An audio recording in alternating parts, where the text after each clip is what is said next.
Comprehending a resurrected Jesus who walks around with open wounds and has ready access to a Star Trek transporter is certainly one of the biggest challenges you and I face as we unpack this Sunday's gospel.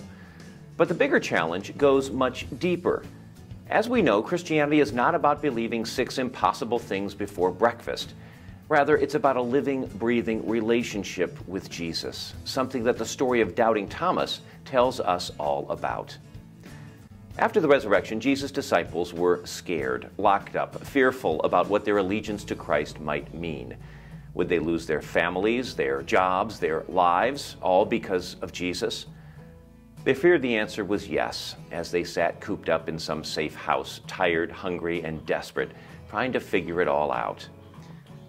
We all know that place. We've all lived in that place. We modern-day disciples also face the fear of going deeper with Christ.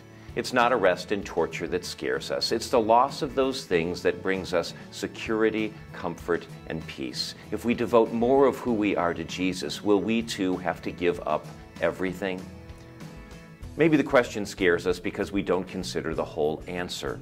Christ appeared to Doubting Thomas to assure him that everything he'd heard about Jesus was true, that the powers of fear, worry, trepidation, death, and every evil force you and I can imagine will lose, and that hope, mercy, compassion, love, and every good and perfect word and deed that we will ever witness wins. The locked doors and safe houses of our minds are what Christ breaks into today to tell us that following him may be scary, but that everything is going to be okay. That the Jesus way means that when it's all over, we will not discover that we lived our lives in vain, but that every sacrifice we've ever made for the sake of the cross has been well worth it.